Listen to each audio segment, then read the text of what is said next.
Hi, happy Friday. I'm Jennifer from the Somerset County Family Community Health Science Department, and we're here in the kitchen today making a healthy, delicious, quick meal that you will make time and time and again.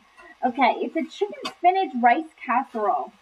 So what I've done is I put 2 tablespoons of avocado oil in the pan. You can use olive oil.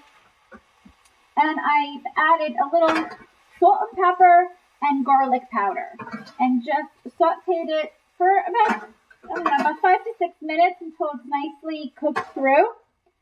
So in the same pan, now I'm going to add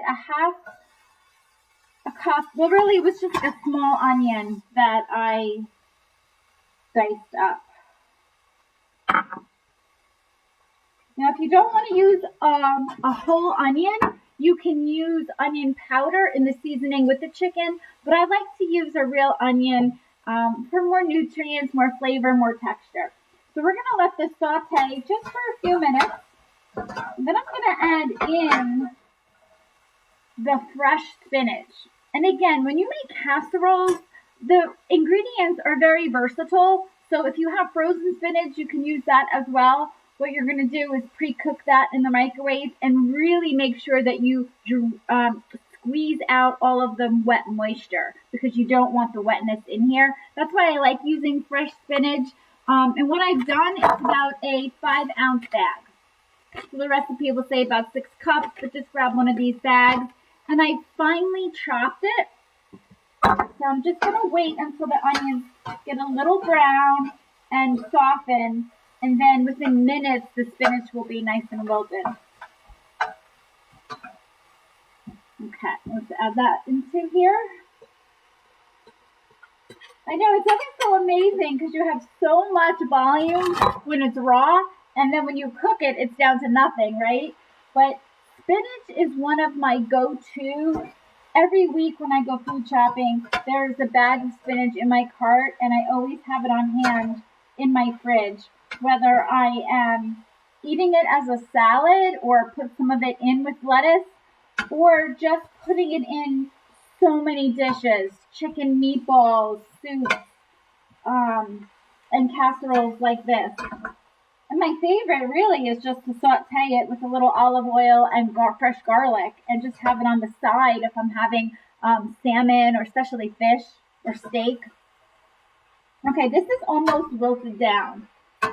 So the other ingredients that you're going to need is rice. And in this recipe, we're using brown rice to get that extra whole grain. It also gives it a great texture. Today, I have leftover jasmine rice. So I'm just going to use that jasmine rice. A few weeks ago, I shared a video on reinventing your leftovers. So casseroles are a great example. If you have something that's left over, just put it in that and you can always make substitutions. But go for the whole grains when you can. Now for the chicken that I cooked up, it was 1 package, so it was 3 chicken breasts. So the recipe will say about a pound. Because we're making a casserole, we don't want to be skimpy. I think it was about 1.6 pounds. So it was 3 chicken breasts, which is a good amount, and I had just diced them up.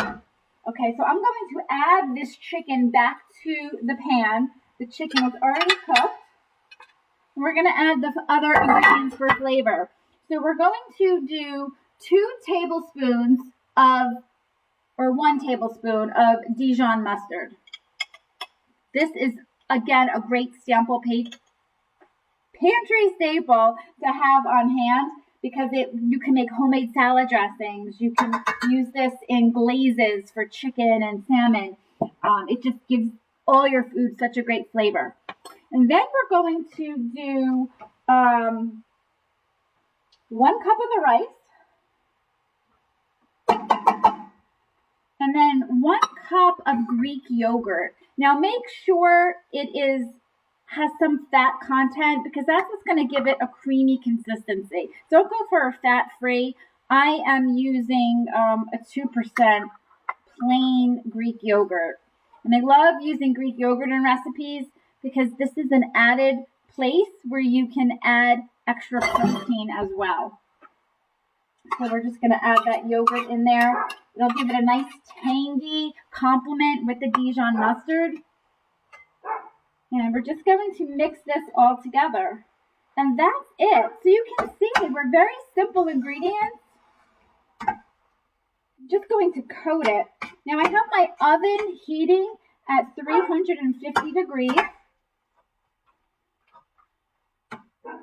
Okay, and the last thing that we're going to add is a half a cup of shredded cheddar cheese. Okay, get that out there. All right, and we're just going to turn off the heat, combine this, and just transfer it. Now I'm using an 8x8 baker. You can use one of those oval casseroles. You can even double this recipe and put it in a half a foil pan if you're going to a potluck. So this is a fantastic recipe for a potluck. Or if you want to make, a dinner for a friend, a friend maybe that, you sometimes have those meal trains to help out a neighbor.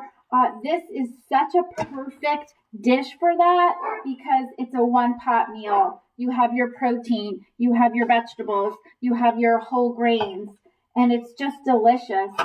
I tried it out for my family and actually made it for a friend, and she wanted the recipe. So I thought this was a great dish to share with you.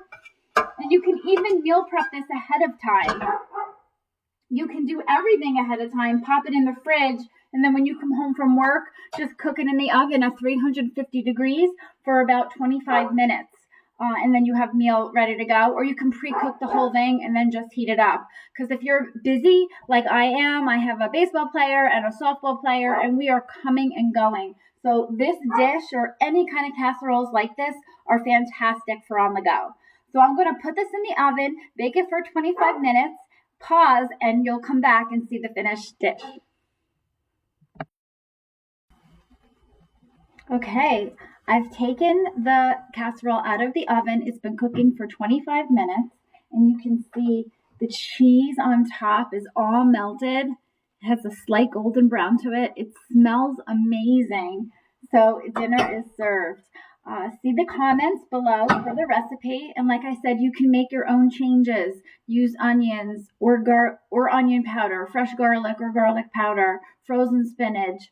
And you can do this definitely way ahead of time, double the recipe, and your family will love it. Bring this to your next potluck. It'll be a hit.